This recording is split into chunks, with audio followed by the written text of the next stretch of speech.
Olá, gente. Sou o Gibraltar Almeida, aluno de graduação da UFSC, em Santa Catarina. Estou fazendo esse vídeo para apresentar o meu trabalho de pesquisa sobre a cidadania e representação em Kant, orientado pelo Ailton Durão, uma das maiores referências na filosofia política, especialmente Kant e Habermas.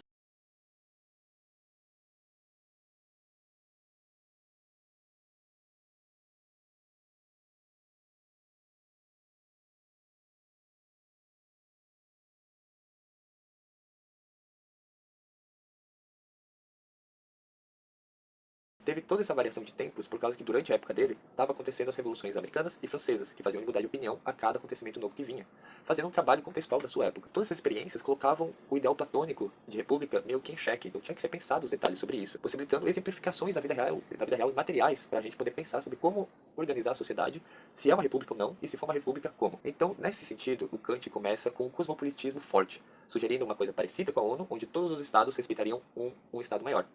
Isso foi antes da Revolução dos Estados Unidos, pois depois ele vem a criticar essa ideia e tender para um cosmopolitismo mais fraco, pois os Estados Unidos não deixavam seus membros sair da organização. Então aí já se perde a liberdade, o livre-arbítrio. Por isso que ele permite o cosmopolitismo fraco, onde a pessoa tem a liberdade de se reunir ou não em uma organização maior. Mantendo esse contexto de mudanças muito rápidas, porque a gente já conhece como foram as revoluções americanas e francesas, extremamente violentas e caóticas, porém, para tentar entender tudo isso, o Kant também para pensar o que seria ser um cidadão numa república. Para ele, seria uma relação direta entre cidadania e poder legislativo. A gente só poderia ser cidadão se a gente vota ou tem poder de decidir as leis do nosso governo. Já adiantando, nesse caso, a gente não é. Quem decide as leis seriam políticos, deputados e etc. Como eu disse, no nosso mundo contemporâneo, os verdadeiros cidadãos seriam os deputados e senadores que realmente votam nas leis. E não o eleitor que vota apenas como representante. Esse seria apenas um súdito, que segue leis que não foram criadas por ele. Então, com isso, daria para se interpretar que, para não cair em anacronismos, né, por isso que eu falo daria como ser, de forma que o Kant gosta de fazer, a política de Kant republicana chega a ser até um pouco mais progressista do que a gente tem hoje em dia, dando o poder realmente ao cidadão e ao cidadão geral, apesar da época ele apenas defender um sufrágio masculino universal, né? Mas hoje em dia a gente pode expandir isso para um sufrágio universal mesmo. Dessa forma de juntar cidadania e poder legislativo,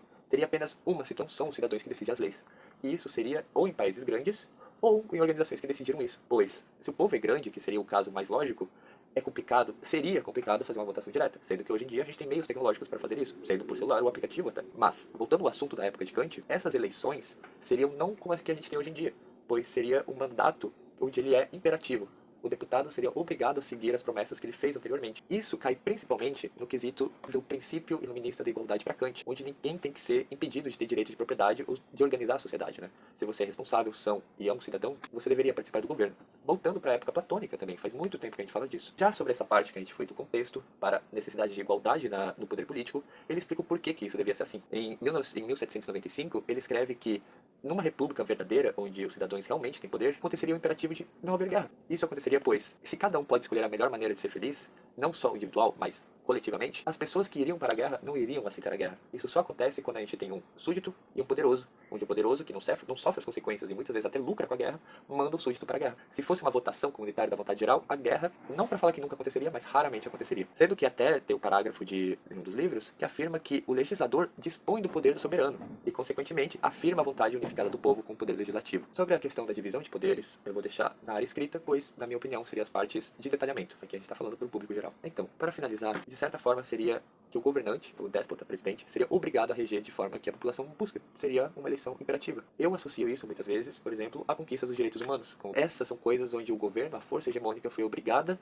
a ceder pela vontade do povo. De certa forma, eles não teriam cedido se não tivesse uma vontade do povo e uma possibilidade de revolução. Para finalizar tudo, fazer uma conclusão, criando um sistema muito mais progressista do que outros da sua época e até comparativamente alguns da nossa, afirmando, ultimamente, que toda verdadeira república é um sistema representativo do povo, coletivo, onde todos decidem e decidem à base de sua necessidade e à base de sua capacidade de ajudar o outro a produzir. De forma que o povo unido não apenas representa o soberano, mas é o próprio soberano, pois nele está organizado originalmente o poder supremo. E isso seria uma citação direta. Para Kant, a democracia e a república consiste em uma forma de governo que fomenta os cidadãos a desempenharem o seu poder legislativo, a decidirem como é a melhor maneira de viver. Para então, o poder executivo poder executar essas maneiras pelas vontades particulares, já que a vontade geral de conviver já foi decidida, aprovando leis e o outro as executando. Da mesma forma que na época se falava de vontades gerais e vontades particulares. Tornando assim a emanação da vontade soberana do povo um empenho